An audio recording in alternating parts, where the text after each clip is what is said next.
अस्सलामुअलैकुम, बोल न्यूज़ में खुशामदीद। मैं हूँ शर्जील अरशद। बुलेटिन का आगाज़ करें। सबसे पहले आपको बताएं कि वज़ीर-ए-आज़म शहबाज शरीफ ने उम्रे की सआदत हासिल कर ली है। शहबाज शरीफ ने नमाज इशा हरम में अदा की। ख़त्म कुरान के दुआ में भी शरीक हुए। मुल्क की सलामती, तरक्की और खुशहाली के लिए दुआएं की।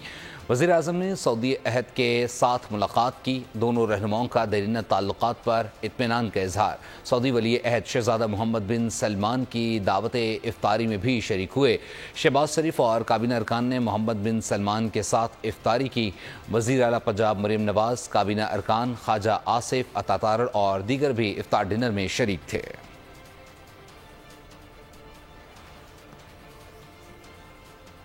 मस्जिदुल हराम और मस्जिद नबी सल्लल्लाहु अलैहि वसल्लम में 29वीं तरावी में तकमील कुरान। मज़लूम फ़लस्तीनियों के लिए दुआ की गई। हर आंख अश्क बार। मस्जिदुल हराम के अंदरूनी और बैरूनी सहनों के अलावा छत और एतराफ़ की सड़कें ज़ायरीन से भर गईं। लाखों अफराद की शिरकत। तकमील कुरान और क़यामुल लैल में शिरकत के लिए खुसूसी इंतज़ाम किए गए। ईद उल फितर का चांद देखने के लिए मरकजी रोयत हिलाल कमेटी का इजलास 9 अप्रैल को इस्लामाबाद में होगा। चेयरमैन रोयत हिलाल कमेटी मौलाना अब्दुल खबीर आज़ाद इजलास की सदारत करेंगे। रोयत हिलाल कमेटी मेंबरान और महकमा मौसमियात, स्पार्को, साइंस टेक्नोलॉजी के हुक्काम शरीक होंगे। जोनल रोयत हिलाल कमेटी के इजलास मुकर्रर मकामात पर होंगे।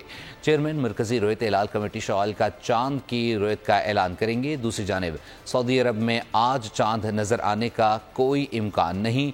माहिरीन का कहना है कि सऊदी अरब में भी ईद उल फितर बुध को मुतवक्के है। बात कर ली जाए ईद से मुतालिक। ईद सर पर आ गई। ख़वातीन की तैयारियां ख़त्म न हो सकी। बाज़ारों के चक्कर लगाए जा रहे हैं। कपड़ों के साथ मैचिंग के सैंडल्स, जूते, चूड़ियां और ज्वेलरी के लिए दिन रात एक कर दिया। ब्यूटी पार्लर्स में भी रश बढ़ गया है। बुकिंग बंद कर दी गई है। मीठी ईद की आमद तैयारियां टॉप गियर में आ गईं। ख़वातीन और बच्चे मिशन शॉपिंग पर। नए डिजाइन के कपड़ों की तलाश। बच्चों के लिए कपड़े खरीदे जा रहे हैं। शर्ट, ट्राउजर, ईद की पूरी तैयारियां हो रही हैं। हम डिफरेंट स्टोर्स देख कर आए, लेकिन हमें उस कलर के कपड़े नहीं मिल रहे, या तो उस कलर के जूते नहीं मिल रहे जो हमें चाहिए। रेड मिल रहे हैं, ब्लू मिल रहे हैं, लेकिन जो हमें चाहिए वो कभी नहीं मिलता हमें। ख़वातीन के मैचिंग के लिए भी रोज बाजारों के चक्कर। अब जूतों की शॉपिंग तो मुकम्मल हो गई है, अब बस थोड़े से कपड़े वगैरह बाकी हैं और चूड़ियाँ लेनी बाकी हैं। यहाँ पे मैं अपने चाचू के साथ आया हूँ, शॉपिंग करने आया हूँ। मैं अपनी सिस्टर के लिए और फुप्पो के लिए करने आया हूँ। चाचू मेरे अपनी वाइफ के लिए करने आए हैं। 9 उम्र लड़कियाँ और ख़वातीन आर्टिफिशियल ज्वेलरी और ज्वेलरी के लिए एक दुकान से दूसरी दुकान घूम रही हैं। कपड़े ले लिए, चूड़ियाँ ले ली और जूते ले लिए, और अभी हम आए हैं अंगूठियाँ चीजें लेने। मैं आई हूँ ब्लैक कलर की चूड़ियाँ लेने। ब्यूटी पार्लर्स में मेकअप और मेहंदी लगवाने के लिए भी रश। बुकिंग बंद कर दी गई। ईद की शॉपिंग आखिरी मराहिल में दाखिल हो गई। बोलवालाज ईद की शॉपिंग करने मार्केट पहुंच गए। कितनी महंगाई है, क्या इन है और क्या आउट, जानते हैं अरीबा से, जो कि इस वक्त अपने साथियों के हमरा कराची की मार्केट में मौजूद हैं। रिपोर्ट देखिए। ईद की शॉपिंग को लग गया टॉप गियर। मार्केट है खचाखच भरी हुई। बोलवाला शाम की शिफ्ट के बाद निकल गए शॉपिंग करने। मैंने जो घर पर मौजूद है कपड़े, उनके लिए चूड़ियाँ खरीदी हैं और अब मैं कपड़े खरीद रही हूँ। खास पसंद नहीं आ रही है मुझे, ये वाली देखनी है। कलेक्शन इतना है, देख के और कंफ्यूजन हो रही है। तो शलवार लेने के लिए आया था, लेकिन ऑफिस से इतना लेट हो गया कि अब तक कुर्ता शलवार की मुझे कोई दुकान नजर नहीं है। और जो दुकानें खुली हुई हैं, वो दुकानदारों के रेट इतना ज्यादा है कि वो मेरी बजट में नहीं आ रहा। मैं ट्राई करता हूँ। दुकानदारों का कहना है मार्केट में रश तो बहुत है, मगर महंगाई की वजह से सब विंडो शॉपिंग कर रहे हैं। बात यह है तो महंगाई होगी, आपको ही पता है, और दूसरी बात यह है कि एक कस्टमर लेने आता है, उसके साथ 6-7 ऐसे रैंडम ले आते हैं। तो मेरी लेडीज से यही इल्तिजा है कि काइंडली अगर एक ने लेना हो तो एक ही घर से निकला करें, विंडो शॉपिंग कम करें, क्योंकि हमारा टाइम भी बचाएं, अपना टाइम भी बचाएं। दुकानदारों का कहना है महंगाई की वजह से कारोबार को बहुत नुकसान हुआ है। जहां लोग 3-3 सूट लेते थे, वहां एक सूट लेने पर मजबूर हो गए हैं। ज़बान नहीं चला सकते, लेकिन हाथ खूब चलते हैं। एबटाबाद में समाज से महरूम 3 दर्जी बहुत मशहूर हैं, जिनके पास दूर दूर से लोग कपड़े सिलाई कराने आते हैं। रिपोर्ट कर रहे हैं राशिद खान। यह है एबटाबाद का दर्जी खाना। यहाँ काम करने वाले 3 दोस्त ना सुन सकते हैं ना बोल सकते हैं, लेकिन अपने काम में बहुत माहिर हैं। इशारों की जुबान में गाहक की सारी ख्वाहिशें समझ जाते हैं और फिर ऐसी सुथरी सिलाई करते हैं कि जो एक बार आए वो बार बार आता है। ये नाप वगैरह भी खुद लेते हैं, सारा कुछ कटिंग भी खुद करते हैं। ये अल्ट्रेशन होती है सबसे, हमारे प्लाजे की बहुत ज़्यादा अल्ट्रेशन होती है। कोट की, पैंट की, वेस्ट कोट की, शलवार कमीज़ की, शर्ट की, यार काम ये कर सकते हैं। ईद के दिनों में ये डबल शिफ्ट लगाते हैं, रात को भी लेट अवस्था काम करते हैं, सुबह भी जल्दी आते हैं, तो बस निज़ाम चल जाता है। 3 दोस्तों ने किसी पर बोझ बनने के बजाय हुनर सीखा और अब मेहनत से काम कर रहे हैं। ईद के दिनों में डबल शिफ्ट भी लगाते हैं। और वे बताएं कि नवाबशाह की तहसील काजी अहमद के गांव अब्बास अली खोसो में खुफिया इत्तला पर पुलिस का छापा। पंजाब से 10 साल कबल अगवा होने वाली खातून और उसके बच्चे बाजियाब, 2 मुलजिमान को गिरफ्तार कर लिया गया। पुलिस के मुताबिक बाजियाब खातून और उसके बच्चों को आज अदालत में पेश किया जाएगा।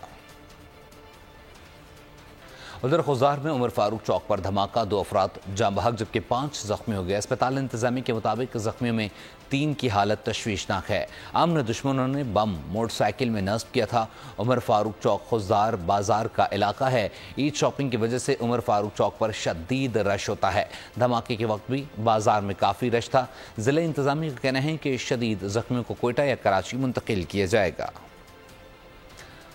और बात कर लीजिए कराची से मुताल्लिक, एमक्यूएम ने पूरे सिंध में रेंजर्स को यकसा इख्तियारात देने का मुतालबा कर दिया।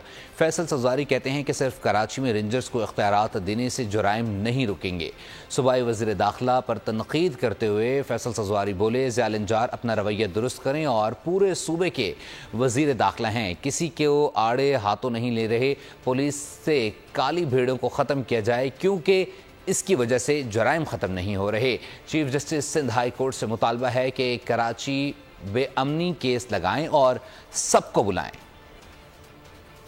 वजीर दाखिला जरूर बने लंजार साहब, लेकिन रवैया दुरुस्त करना होगा, अपने आप को उसका अहल बनाएं।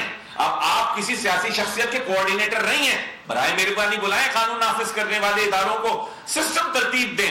रेंजर्स को फला इख्तियार है, फला इख्तियार नहीं है। देखिए, जो इख्तियार कराची में है और उससे क्या ये मोबाइल फोन छीनते हुए मारने वाले दहशतगर्दी नहीं कर रहे? सिंध पुलिस जराइम पेशा नासिर को लगाम डालने में नाकाम हुई है। Chief justice of Sindh high court, बराए मेहरबानी आपसे मुतालबा है, ये फिट केस है कराची बदअमनी का, आपने बहुत अच्छा किया, सारे इदारों को बुलाएं और पूछें कि ये क्या हो रहा है, कैसे हो रहा है और कौन करवा रहा है। मुबारक हो, आपका मनपसंद आईजी आ गया, आपका मनपसंद होम मिनिस्टर आ गया, मनपसंद वज़ीर आला आ गया। ऐसा लग रहा है कच्चे के डाकुओं में खुशी की लहर दौड़ गई। दूसरी जानिब एमक्यूएम के सिंध हुकूमत पर इल्ज़ामात, पीपल्स पार्टी का रद्द-ए-अमल भी सामने आ गया। सूबाई वज़ीर दाखिला ज़िया लंजार कहते हैं कि एमक्यूएम पुलिस को मुतनाज़ बना रही है, कराची के अवाम को कभी मायूस नहीं करेंगे। शर्जील मेमन ने कहा, एमक्यूएम बयानिया पुलिस का मोराल डाउन करने के लिए है। एमक्यूएम का एक्शन, पीपी का रिएक्शन। सूबाई वजीर दाखिला ज़िया लंजार ने कहा, एमक्यूएम हुकूमत में हो तो सब अच्छा होता है, जब इक्तदार से बाहर हो तो उन्हें न जाने सब बुरा क्यों नजर आता है। मुत्तहिदा पुलिस फोर्स को मुतनाज़ा बनाकर मुजरिमों को फायदा पहुंचा रही है। जो इशू पर सियासत कर रहे हैं उन्हें काम करके दिखाएंगे। किसी शहरी की जान जाने पर हमें आपसे ज्यादा दुख होता है। दुनिया जानती है मगरमच्छ के आंसू कौन बहाता है। हुकूमत की अव्वलीन तरजीह सिंध में कयाम अमन है। पार्टी की आला क़यादत की कोशिश है सिंध से डाकुओं का खात्मा किया जाए। अमन व अमान के कयाम के लिए तमाम इदारे संजीदा हैं। एमक्यूएम सब्र करे, डकैतों का जरूर खात्मा करेंगे। शर्जील मेमन ने बयान दिया, एमक्यूएम बयानिए का मकसद सिर्फ मुजरिमों को फायदा पहुंचाना है। फोर्सेस को मुतनाज़ा बनाने से अमन सबुताज करने वालों को फायदा हुआ है। सियासी रहनुमाओं को कानून की हुक्मरानी को कमजोर करने से गुरेज करना चाहिए। भी आप बताएं कि कराची के इलाके बल्दिया रईसगोट में मुलजिमान के घर में घुसकर फायरिंग, खातून कत्ल, शौहर और लड़की जख्मी हो गया। पुलिस के मुताबिक फायरिंग का वाकया इफ्तार से पहले पेश आया। लड़की ने कुछ अरसे पहले पसंद की शादी की थी। मुबैना तौर पर लड़की के भाई ने फायरिंग की। कराची के इलाके गुलशन मेमार में डाकू घर में घुस गए। पुलिस मौके पर पहुंच गई। फायरिंग के तबादले में एक मुलजिम हलाक। डीआईजी वेस्ट के मुताबिक 3 डाकू घर में घुसे थे। इत्तला मिलने पर पुलिस फौरी तौर पर पहुंच गई। मुकाबले में एक डाकू मारा गया जबकि 2 को जख्मी हालत में गिरफ्तार कर लिया गया। रमज़ान मुबारक में भी बेलगाम डाकू मासूम शहरियों के खून से होली खेलने से बाज न आए। डाकू ने रमज़ान में खातून समेत 16 अफराद को मौत के घाट उतार दिए। शहर में 4500 से जायद वारदातें हुई हैं। डाकू में लूटमार के दौरान मज़ाहमत करने पर रमज़ान मुबारक में 50 से जायद शहरियों को जख्मी भी किया है। कराची में अंधेर नगरी चौपट राज। कराची रमजान के 27 रोज में डकैती मुजाहिमत पर 16 अफराद कत्ल। डाकुओं ने लूट मार के दौरान मुजाहिमत करने पर रमजानुल मुबारक में 50 से ज्यादा शहरियों को जख्मी किया। 3 रमजान को पाकिस्तान बाजार के इलाके में डाकुओं ने फोटोग्राफर फरहान को डकैती मुजाहिमत पर कत्ल किया। 5 रमजान को डाकुओं ने ईसा नगरी में दूध फरोश फरहान की जान ली। 6 रमजान को डाकुओं ने स्टील टाउन में कार छीनने के दौरान पीर बख्श की जान ली। 10 रमजान को इंजीनियर शुएब शफकत को मलिर कैंट के करीब डाकुओं ने मुजाहिमत पर गोली मार दी। 10 रमजान को ही पाकिस्तान बाजार में अख्तर मसीह को कत्ल किया गया। 13 रमजान मुबारक को नॉर्थ कराची में डाकुओं ने दुकानदार अब्दुल रहमान को मौत के घाट उतार दिया। 14 रमजान मुबारक को सुरजानी टाउन में जुहेब नामी शख्स की स्ट्रीट क्रिमिनल्स ने जान ले ली। 15 रमजान मुबारक को कतर अस्पताल के करीब डाकुओं की फायरिंग की जद में आकर खातून नाजिया जान से गई। 18 रमजान की शब गुलिस्तान जोहर में शॉपिंग मॉल के करीब डाकुओं ने सैयद अली रहबर को कत्ल किया।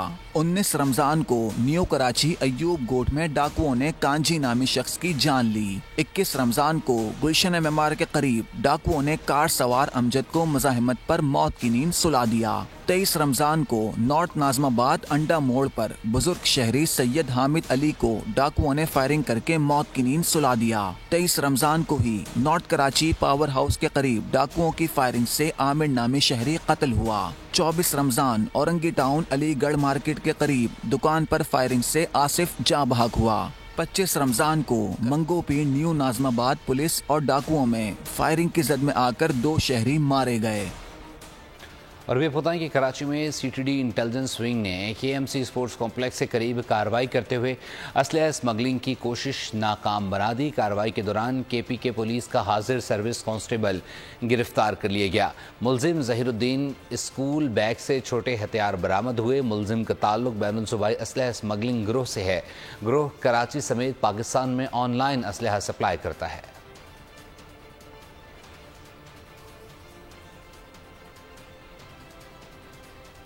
और भी आपको बताएं कि शादरा टाउन में मुबैना पुलिस मुकाबला 2 डाकू मारे गए। दोनों डाकुओं का ताल्लुक शादरा टाउन में सरगर्म टोपी गैंग से था। पुलिस के मुताबिक दोनों डाकुओं ने हफ्ते की शाम डकैती के दौरान बाप के सामने बेटी को कत्ल किया। अनिका वालिद के साथ दूध लेने आई थी कि डाकुओं ने फरार होते हुए फायरिंग कर दी। टोपी गैंग ने 4 रोज कबल फायरिंग करके पुलिस कांस्टेबल को भी शहीद किया था। टोपी गैंग ने गुज़श्ता चंद रोज में दौरान डकैती 5 अफराद को कत्ल और मुताद्दिद को जख्मी किया था।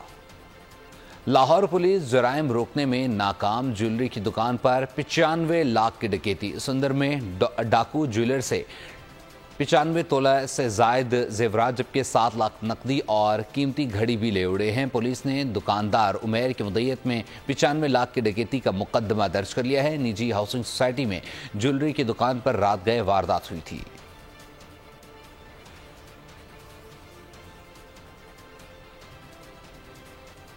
आईजी सिंध का कंदकोट में दौरा। डाकू बेखौफ व खतर अपनी कार्रवाइयों में मसरूफ रहे। कश्मीर में निजी कंपनी के मुलाजिम के बेटे को अगवा कर लिया गया है। रिहाई के लिए तावान तलब। कंदकोट से 1 माह कबल अगवा होने वाले 3 मेहनतकशों की तशद्दुद ज़दा वीडियो जारी कर दी है।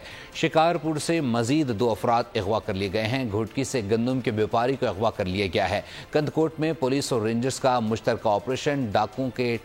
डाकू ठिकाने छोड़कर फरार हो गए हैं।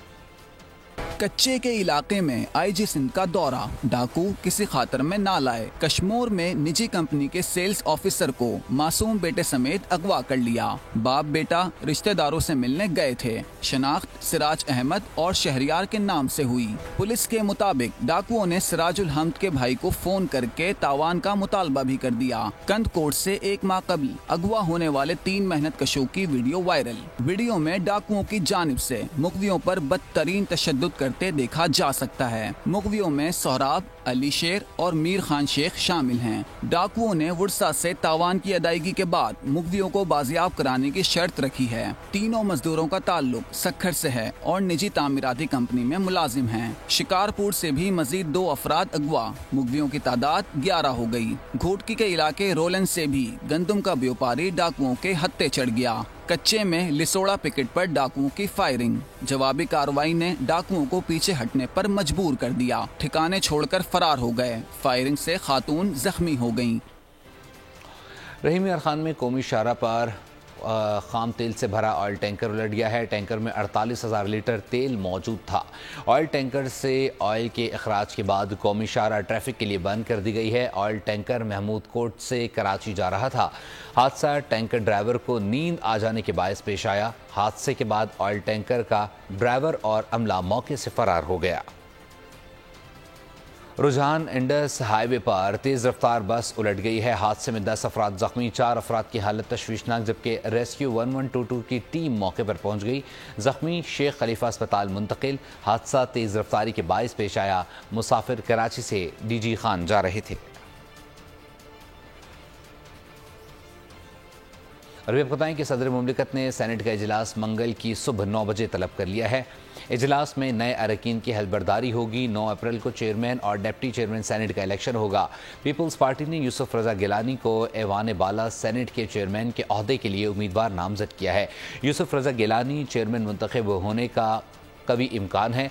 तहरीक इंसाफ की जानिब से बैरिस्टर अली जफ़र को सेनेट में कायदे हिज़्ब इख्तिलाफ मुंतखब करने का ऐलान किया गया है। सुप्रीम कोर्ट और हाई कोर्ट के जजेस को धमकी आमेज खत। लिखाई की फॉरेंसिक रिपोर्ट सीटीडी को मौसूल हो गई है। पंजाब फॉरेंसिक लेबॉर्ट्री की तरफ से रिपोर्ट भेजी गई है। रिपोर्ट के मुताबिक एक ही शख्स ने रेशम, रेशमा और गुलशाद के नामों से खत लिखे। तमाम जजों को मौसूल होने वाली लिखाई एक ही शख्स की है।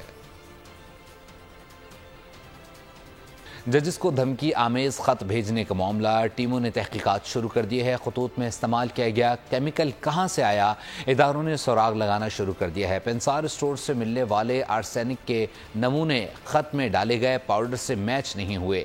तहकीकात के लिए एक खुसूसी कमेटी तश्कील दी जाने का भी इम्कान है। कमेटी में हसास इदारों के अफसरान शामिल होंगे। जजेस को धमकी आमेज खतूत किसने लिखे? खतूत में डाला गया पाउडर कहां से आया? तहकीकाती टीमों ने तफ्तीश शुरू कर दी। सीटीडी की टीमों ने आर्सेनिक बेचने वालों का सुराग लगाना शुरू कर दिया है। जराये के मुताबिक तफ्तीशी टीमों ने इस्लामाबाद के I-10 और रावलपिंडी में न्यू टाउन और कमर्शियल मार्केट के पंसार स्टोर्स का दौरा किया। तहकीकाती टीमों ने दोनों इलाकों के करीब वाक़े पंसार स्टोर का डाटा हासिल किया। पंसार स्टोर से आर्सेनिक पाउडर की खरीदारी से मुतालिक पूछगछ की गयी। सीटीडी ने जुड़वा शहरों में आर्सेनिक बेचने वालों का मुकम्मल डाटा हासिल करना शुरू कर दिया है। वाज़ेह रहे कि आला अदलिया के जजेस को मौसूल होने वाले खतूत में आर्सेनिक मिला पाउडर भी शामिल था। नारोवाल की तहसील जफरवाल के हल्का PP 54 में ज़िमनी इलेक्शन की तैयारियां जारी हैं। शहरियों का कहना है कि हम अहमद इकबाल से पुरुमीद हैं कि जैसे उनके वालिद एहसन इकबाल ने काम किया, इसी तरह उनके बेटे भी अवाम की खिदमत करेंगे और हल्के के मसाइल को हल करेंगे। हल्के के अवाम का क्या कहना है, आइए देखते हैं। उन्होंने इस तहसील के लिए, इस ज़िला के लिए काम किया है ना, मेरा ख्याल में कोई और कर ही नहीं सकता। एहसन इकबाल साहब जो है वो पाकिस्तान मुस्लिम लीग नून के बहुत अहम सतून है। तलीम का निज़ाम अच्छा है ना, सेहत का निज़ाम अच्छा है, तो हमारे हल्के से अहमद इकबाल साहब का इलेक्शन लड़ना हमारे लिए खुशाइन है। अहमद इकबाल साहब जो है वो हमारे हल्का से लड़ रहे हैं और हमें उनसे उम्मीदें काफ़ी ज़्यादा हैं। हमारे जफरवाल हल्के से अहमद इकबाल इलेक्शन लड़ रहे हैं और हमें उम्मीद है कि वो हमारी उम्मीदों पर पूरा उतरेंगे। पाकिस्तान में पहली बार छोटे ताजरों के लिए बड़ा मौका बोल फराहम कर रहा है कारोबारी हजरात के लिए ऐसा प्लेटफॉर्म जहां छोटे ताजिर बड़े ताजरों के तजुर्बात से उठा सकेंगे फ़ायदा। देखिए प्रोग्राम धंधा जल्द बोल एंटरटेनमेंट पर। बात कर लीजिए गज़ा से मुताल्लिक़। गज़ा पर हमलों के 6 माह बीत गए हैं। जंग बंदी के लिए कोशिशें जारी हैं। कतर, मिस्र और अमरीका की सालसी में मुज़ाकरात आज दोबारा शुरू होंगे। हमास और इजराइल के वफ़द कायरा पहुँच गए। अक़वाम जंग बंदी पर जोर, हमास के मुतालबात किसी सूरत नहीं माने जाएंगे। नेतन्याहू की हटधर्मी बरकरार है। इजरायली बमबारी से मजीद 38 फ़लस्तीनी शहीद हो गए हैं। शोदा की तादाद 33,000 से तजावुज़ कर चुकी है। काबिज़ फ़ौज ने गज़ा को 70% तबाह कर दिया है। 32 अस्पतालों में से 27 सफ़ा हस्ती से मिट चुके हैं। चंद अस्पताल टूटी फूटी इमारत में कायम हैं जहां अद्वियात की किल्लत से लोग मौत के मुंह में चले जाते हैं। बहरे अरब में हवा का दबाव आज से शहर कायद में गर्मी की शिद्दत में इजाफा मुतवक्के। गर्मी की जुज़वी लहर 10 अप्रैल तक जारी रहेगी। इस दौरान दर्जा हरारत 36 से 38 डिग्री सेंटीग्रेड तक रिकॉर्ड होगा। गर्मी की शिद्दत 40 डिग्री सेंटीग्रेड तक महसूस की जा सकेगी। महकमे मौसमियात के मुताबिक शहर में दिन में समंदरी हवाएं मअतल रहेंगी। 10 अप्रैल के बाद गर्मी की शिद्दत में कमी होगी। 11 अप्रैल के बाद शहर में बारिशें मुतवक्के हैं।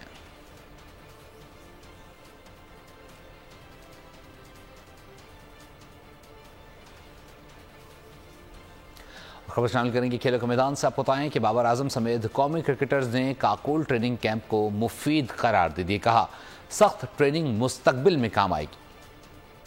कौमी टीम के कप्तान बाबर आजम ने कहा है कि फिजिकल ट्रेनिंग कैंप से इन्हें बहुत फायदा हुआ। कैंप का बुनियादी मकसद इत्तेहाद और टीम बाइंडिंग थी, इस पर बहुत काम हुआ। कौमी टीम के कप्तान ने काकूल कैंप के दौरान अपने यादगार लम्हे का जिक्र करते हुए कहा कि आजम खान का पहाड़ की चोटी सर करना सबसे दिलचस्प लम्हा था। आजम खान ने भी पहाड़ की चोटी सर करना दिलचस्प करा दिया। कहा, कैंप के बाद फिटनेस की फिक्र नहीं रहेगी। फास्ट बॉलर नसीम शाह बोले, ये चीजें आगे चलकर हमें टेस्ट क्रिकेट में बहुत काम आएंगी।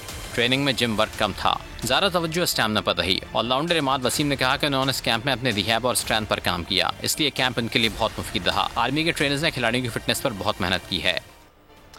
और स्पेन में फुटबॉल के दिलचस्प मुकाबले कोपा डेल रे कप के फाइनल में एथलेटिक क्लब बिलबाओ ने मायोर्का की टीम को हराकर 25वीं मरतबा टाइटल अपने नाम कर लिया। एक गोल से बराबर होने के सबब मैच का फैसला पेनल्टी किक्स पर हुआ। इंसानी हमदर्दी की अजीम मिसाल कायम करते हुए पाक फौज ने बुनियादी तिब्बी सहूलियात से महरूम इलाके में रेस्क्यू और रिलीफ ऑपरेशन किया है। आसमा बानो और अब्दुल कादिर को मिनी मर्ग से स्कर्दू DHQ अस्पताल बजरिया हेलीकॉप्टर मुंतकिल किया गया। दोनों ज़ेर इलाज है। मिनी मर्ग के रिहायशी आसमा बानो काफ़ी अरसे से अलील हैं। वर्ल्ड बैंक की पाकिस्तान के लिए 2 मनसूबों के लिए $149.7 मिलियन की मंजूरी। आलमी बैंक के बोर्ड ऑफ एग्जीक्यूटिव डायरेक्टर ने पाकिस्तान के 2 मनसूबों डिजिटल इकॉनमी और सैलाब से बचाव के लिए $149.7 मिलियन की फाइनेंसिंग की मंजूरी दे दी है। डिजिटल इकॉनमी इन्हेंसमेंट प्रोजेक्ट से सरकारी इदारों की डिजिटलाइजेशन, इक्तिसादी कारकर्दगी में बेहतरी और शफाफियत को फ़रोग़ मिलेगा। इसके साथ ही साथ सिंध बैराजों की बेहतरी के मनसूबे के लिए $71.7 मिलियन मुख्तस किए हैं, जिनसे सैलाब में बचाव यकीनी बनाया जा सकेगा। खुसूसी सरमाकारी सहूलत कौंसिल मुल्क में गैर मुल्की सरमाकारी के राग़िब करने के लिए टेक्नोलॉजी पर मबनी मालियाती हल तलाश करने और माहौलियाती आलूदगी से पैदा होने वाली आफात के खिलाफ खुद को मजबूत बनाने के लिए पुरज़्म है। मोदी सरकार का यूट्यूब चैनल्स पर इंतखाबात के लिए प्रोपेगेंडा जारी। भारत में 2024 के इंतखाबात के हवाले से अल जज़ीरा की रिपोर्ट शाया हो चुकी है। रिपोर्ट के मुताबिक हालिया बरसों में भारतीय मीडिया की गैर जानिबदारी और आज़ादी सहाफ़त पर मोदी का असर व रसूख बढ़ चुका है। भारत के यूट्यूबर्स चैनल्स भी तेज़ी से गलत मालूमात और इस्लामोफोबिया से मुताल्लिक मनगढ़ंत खबरें चला रही हैं। भारतीय अवाम यूट्यूब और व्हाट्सएप से आने वाली खबरों पर ज़्यादा एतमाद करती है, जिस पर मोदी सरकार का गलबा है। और अभी आखिर में आपको बताते चलें कि सऊदी दारुल हुकूमत रियाद समेत मुल्क के इलाकों में मूसलाधार बारिश, ठंडी और तेज़ हवाओं के बायस मौसम खुशगवार हो गया। मुख्तलिफ इलाकों में भी बादल खूब जमकर बरसे। महकमा मौसमियात के मुताबिक अगले 2 रोज़ तक मौसम की सूरत-ए-हाल गैर यकीनी रहेगी। इसी के साथ ही फिलवक्त न्यूज़ स्टूडियो से इतना ही। मज़ीद खबरों और अपडेट्स के लिए देखते रहिए बोल न्यूज़। सब्सक्राइब करें और बेल दबाएं ताकि कोई खबर रह न जाए।